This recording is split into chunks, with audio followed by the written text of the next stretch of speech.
Maintenant, on passe en français, puisque c'est un événement pour la première conférence de presse en orbite de l'astronaute de l'ESA, Thomas Pesquet, un astronaute européen, mais avec accent français, comme on va pouvoir le constater. La plupart des questions seront en français de nos collègues, mais on aura aussi des questions en anglais. Et nous travaillons avec nos collègues de la NASA, qui a un relais ici qui s'appelle Frank Peters, qui est un de nos ground controllers ici à l'EAC.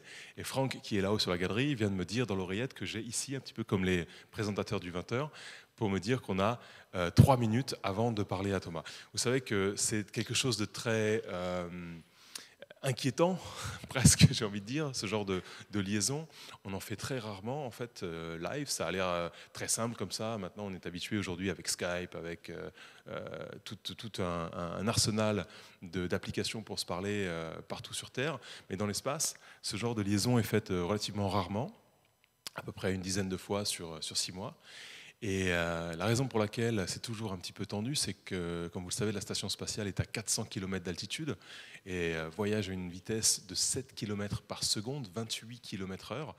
Et donc, le signal voyage jusqu'à un satellite qui redescend au Texas avant de repartir sur un satellite au-dessus de l'Atlantique et revenir sur les centres de contrôle de l'ESA qui nous arrivent ici, à Cologne, au Centre européen des astronautes de l'ESA. Si quelqu'un pourrait ouvrir à Gaël. Reception, can you please just... Merci.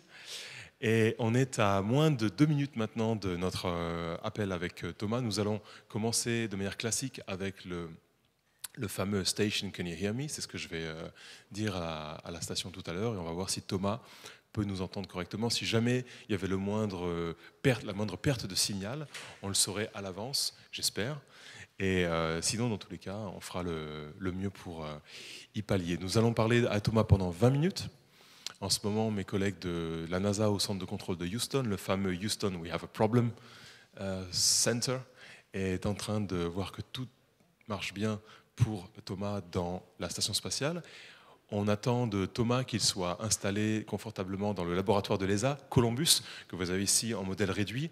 Et quand vous regardez la station ici en haut, nous avons à gauche, pour vous, le module Columbus de l'ESA. C'est un petit peu la salle, la chambre de l'Europe dans l'espace. C'est là où Thomas Pesquet va passer la plus claire de son temps pendant les mois à venir, pendant les 6 prochains mois de sa mission Proxima.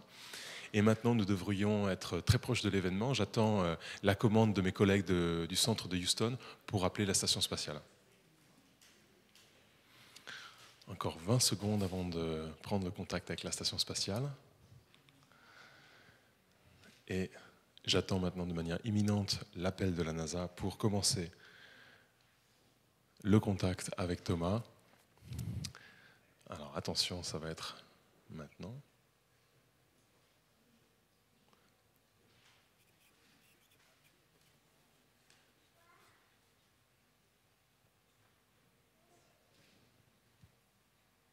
Thomas, yes, I'm ready. Well, I think I'm ready. Go ahead. European Space Agency, this is Mission Control Houston. Please call station for a voice check. Station, this is Jules at the European Astronaut Center in Cologne. How do you hear me? Suspense. Jules, this is Thomas on board the space station. I read you loud and clear. How do you read me? Bonjour Thomas, on t'entend très bien et nous avons ici des journalistes qui sont réunis à Cologne qui attendent de te poser leurs questions.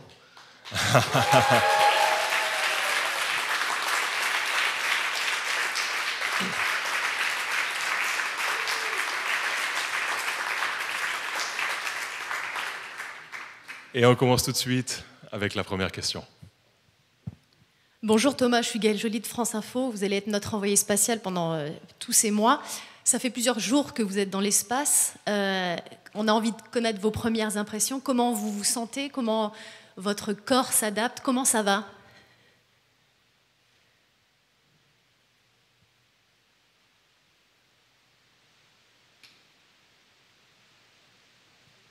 Thomas, please switch on your mic.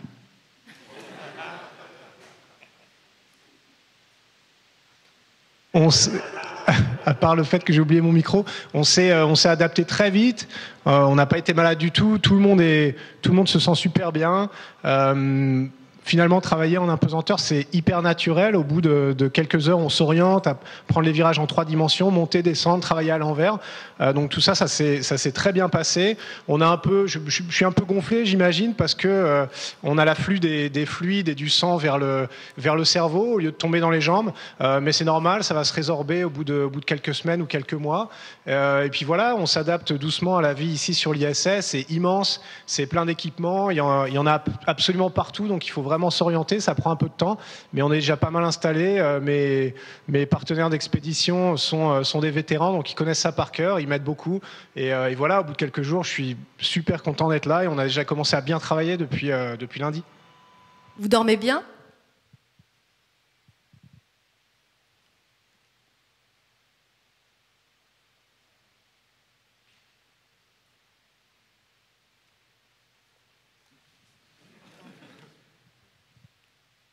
Je ne sais pas si vous m'avez entendu. Est-ce que vous dormez bien là-haut dans le ciel ?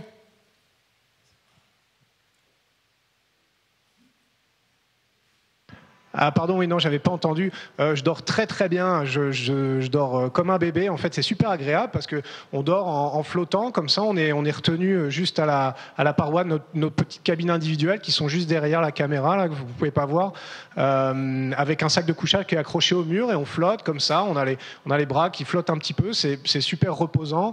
Moi, je trouve ça, encore une fois, je trouve ça assez naturel. Je me sens super bien et tant mieux. Et puis voilà, c'est parti pour 6 mois, donc heureusement. Bonjour Thomas, Christine Chapelle de TF1. Je voudrais savoir, est-ce que la station spatiale est comme tu l'avais imaginé ?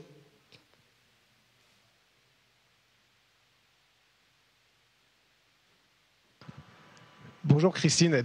Non, écoute, c'est beaucoup mieux que ce que j'avais imaginé. C'est vrai qu'on était quand même très familier avec la répartition des modules, avec les équipements, parce qu'on s'est entraîné pendant des années. Moi, ça fait 7 ans que je la prépare, cette mission, donc on est censé connaître les moindres boulons, les moindres équipements, mais pourtant, quand on arrive ici, ce qui frappe, c'est l'impression de liberté. On peut vraiment faire ce qu'on veut. Ce qui frappe, c'est une nouvelle façon de travailler aussi, parce que il faut pas laisser échapper ses outils ou son micro, par exemple, parce que sinon on le retrouve à un endroit complètement différent de là où on l'avait laissé, ce qui m'est arrivé 30 secondes avant de prendre l'antenne. Mais au final, je trouve ça très très pratique. C'est vraiment une nouvelle manière de travailler, mais qui est tellement plus confortable que sur Terre. Voilà, alors je parle même pas de la vue, mais la vue, malheureusement, comme on a commencé à travailler dès le début, j'ai pas encore pu beaucoup en profiter, mais ce week-end, je compte passer la plupart de mon temps dans la cupola, et puis essayer de prendre quelques photos sympas, et puis regarder un petit peu dehors. Raconte-nous, quelle est la journée type dans l'ISS ?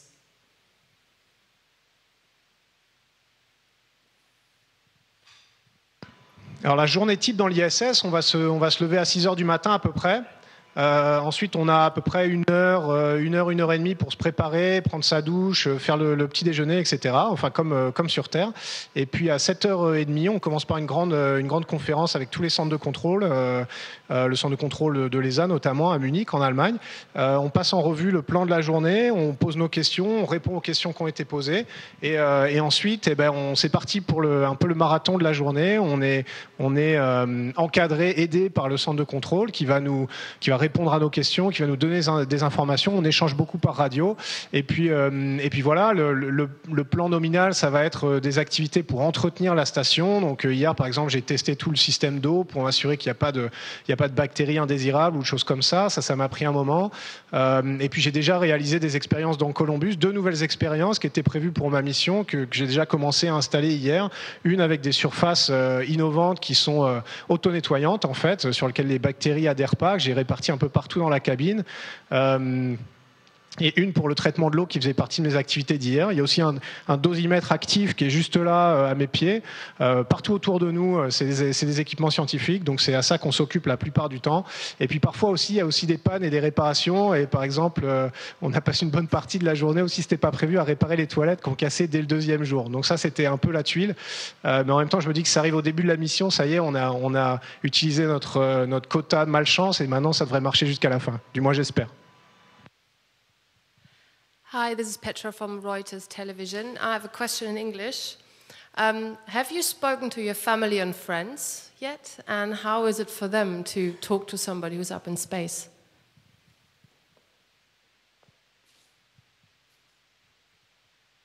So yes, I did speak to them. Actually, we're very lucky because here we have the IP phone, so we can call pretty much any number on the ground.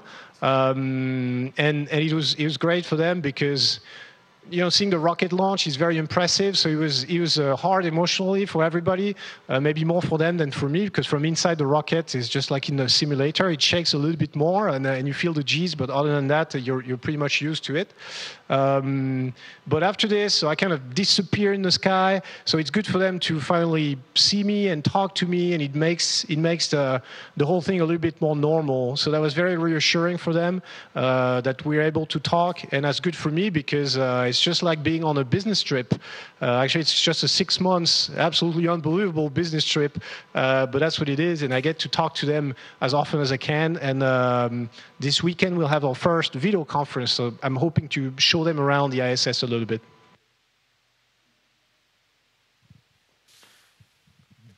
Et Thomas, est-ce que tu peux traduire rapidement cette réponse en français?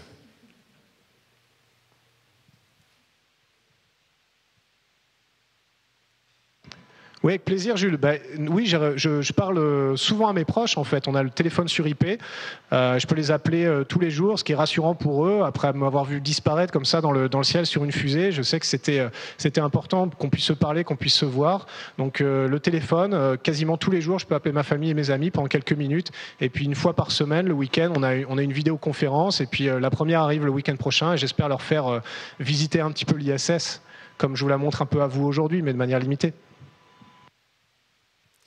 Bonjour Thomas, Simon Rosé, RFI. Justement, ce décollage, tu as mis sur Facebook que c'était l'expérience la plus incroyable de ta vie. Est-ce que tu peux nous le raconter? Et puis même les quelques heures qui ont précédé, comment s'est passée cette journée particulière?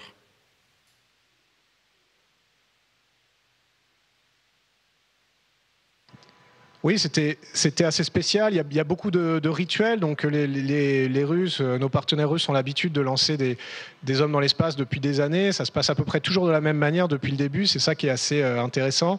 Donc on prend notre dernier repas sur Terre. Ensuite, on est inspecté par les médecins. On est désinfecté de la tête aux pieds pour pas amener des bactéries, des virus dans la station.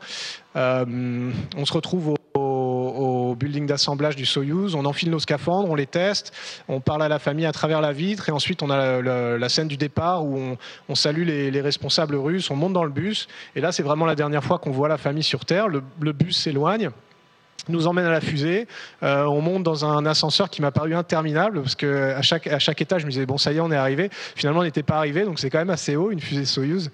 Et puis on est aidé pour descendre dans la capsule par des techniciens russes. On s'installe, on check tous les systèmes, on fait toutes nos checklists, nos procédures avant décollage. Et puis à la fin, comme on finit souvent en avance, on écoute un peu de la musique. Donc on avait fait une playlist spéciale que d'ailleurs j'ai partagée sur les médias sociaux, sur mes comptes Twitter ou Facebook pour les gens que ça intéresse.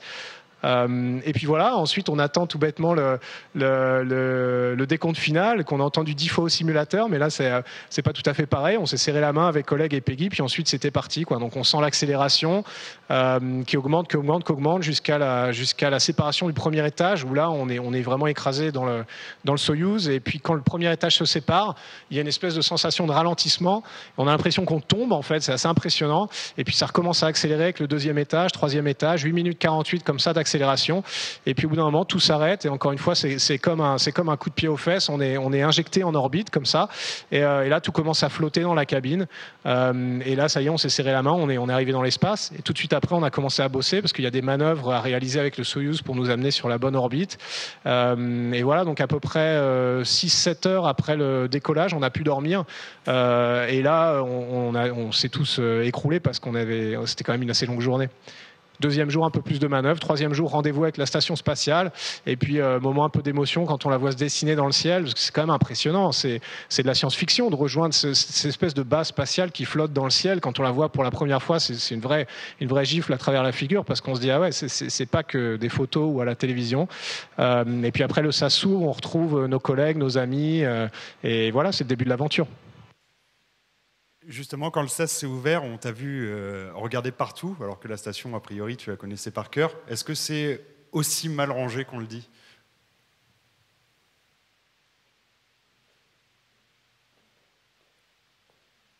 Alors, non, c'est pas. En fait, bizarrement, c'est extrêmement bien rangé. On n'a pas l'impression comme ça, parce que c'est vrai que ça fait fouillis de câbles ou d'équipements au mur et qu'il y a des ordinateurs partout. Mais la performance, c'est qu'il y a des gens au centre de contrôle qui suivent ça. Il y a une immense base de données. Et chaque fois que je cherche un petit objet en particulier, par exemple le drapeau ESA qui est derrière moi, je me suis dit, tiens, je vais mettre un drapeau ESA. J'étais là, mince, où est-ce que je vais trouver ça ? Il y a des millions d'objets, des millions d'endroits où chercher, derrière les panneaux au plafond, sous le plancher. C'est impossible de juste chercher comme ça de mémoire. Donc j'ai appelé le centre de contrôle qui m'a dit, voilà, tu le trouveras exactement dans cet endroit-là, qui est derrière moi, qui est codé.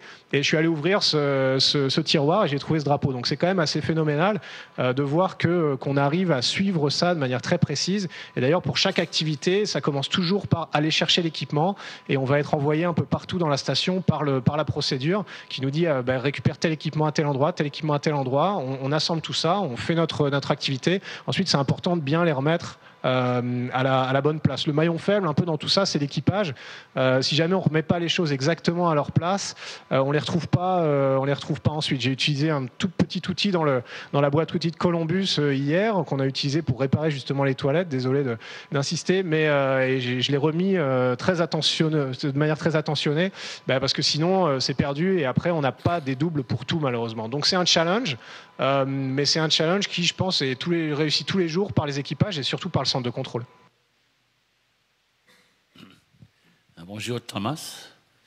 How, if at all, could I ask you, has your sporting background, your rugby and your judo, your enthusiasm for those two sports, how has that in any way helped you as an astronaut, both in physical terms and in terms of values?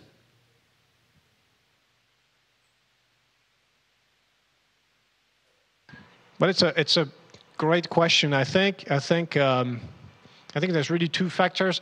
So I like team sports because they taught me how to be a team player, and that's something we have to use every day in our job as an astronaut. It's not the only job, obviously. Lots of jobs require good communication, leadership, followership, and things like that. So you learn this not at school most of the time, but in all the activities that you're going to do after 5 p.m. So that's one thing for me. And then it gave me the taste for trying, the taste for challenging myself, a taste for, I don't want to say competition because it has a negative connotation, but a taste for overcoming my limitations, let's say. So judo in particular was huge for me because it teaches you respect as a kid. It teaches you patience. It teaches you that effort is valued, and it's not about talents. It's about how many times you're going to repeat this or that move, and you're going to finally master it. It's how much you train. So hard work, patience, respect. All those values I got from judo and rugby. So it's been huge for me. I'll try to talk about it a little bit more along the mission. I think we have a few events on the plan in coordination with that. So yeah, it's been huge for me. I hope to talk about it more. I hope to inspire maybe kids to do their best, not only at school, but also in their after-school activities. Et en français, Thomas, la question c'était sur le sport. On sait que tu es un fan de judo, de rugby, tu as pratiqué beaucoup de sports. Quelles sont les valeurs et les qualités que tu as retenues de ces sports et qui t'aident dans ton métier d'astronaute?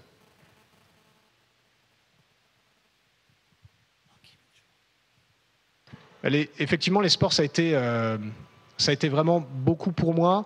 C'est une grande part de ma jeunesse. Une grande part de ma jeunesse et de mon quotidien encore aujourd'hui. Évidemment, il faut être en bonne forme physique pour être un astronaute, mais c'est pas ça le plus important. Le plus important, c'est qu'un sport collectif comme le rugby, ça apprend à jouer ensemble, à être un joueur d'équipe, ça apprend à communiquer, ça apprend à gérer sa frustration, ça apprend à être un leader, ça apprend à être parfois un follower, comme disent nos amis américains. Donc parfois on n'est pas le leader, faut quand même faire de son mieux. Et puis c'est comme ça fait partie du boulot. Voilà, donc c'est des choses comme ça que j'ai appris par exemple au rugby, et puis le goût de l'effort, le goût du dépassement, de se challenger. Tout ça, c'est important dans ma vie professionnelle, évidemment, parce que sinon, j'en serais pas arrivé là. Il faut beaucoup de chance, mais il faut aussi un peu de détermination. Et le judo en particulier, ça m'a appris des choses comme le respect, comme la patience, comme le goût du travail, comme une certaine éthique en fait, que il y a certains mouvements qu'on va répéter 1 million de fois avant de les maîtriser. Il faut pas espérer y arriver du premier coup, il faut pas se frustrer, il faut accepter la défaite, il faut travailler dur. Donc toutes ces choses-là, ça s'apprend à l'école, oui, mais ça s'apprend aussi beaucoup, je pense, dans les sports et dans les activités tout bonnement associatives, en fait, les activités d'après l'école. Ça, c'est important, on essaiera d'en parler. On parlera beaucoup pendant la mission d'école, parce que c'est important. Il faut que les jeunes et les enfants fassent de leur mieux à l'école, c'est sûr, mais il faut aussi, je pense, moi, s'intéresser à tout, être ouvert, parce que c'est ça le monde moderne. Thomas, have you brought any sporting items with you into space?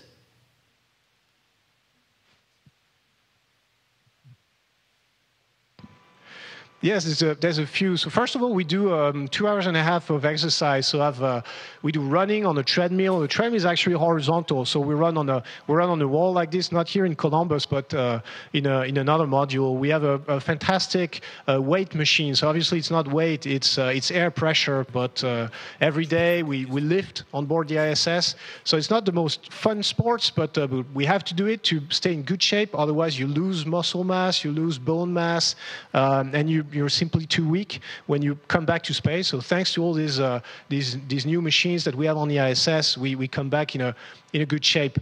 But also I brought a couple more fun items. There's a rugby ball. There's some other things that I cannot disclose right now because I'm hoping there'll be some other opportunities to talk about them. But even here on the ISS, I just happened to open a bag before this activity, and I found a variety of balls. There was a small basketball, US football, small soccer, European football ball. So I think on the weekends, on the Sundays, when we'll be relaxing a little bit, there's a good fun in perspective.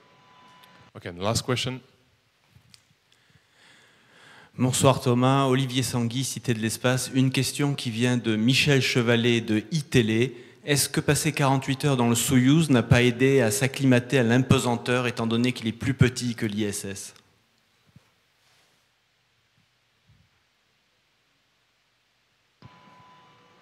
Ouais, bonjour Olivier, c'est une bonne question. Écoute, je ne sais pas te répondre parce que j'ai pas pu faire la comparaison.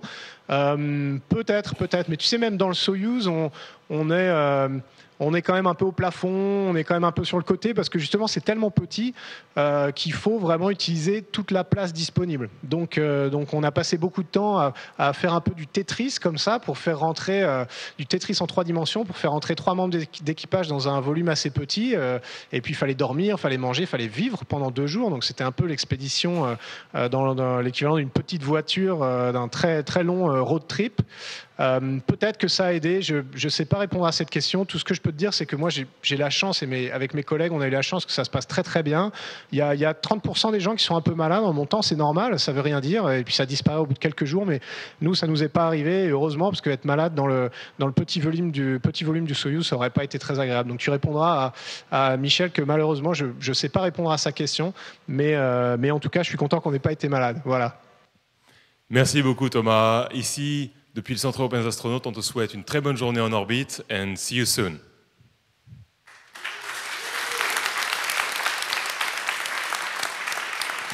Merci à tout le monde. Merci à tout le monde à Cologne, au Centre européen des astronautes. Et à bientôt.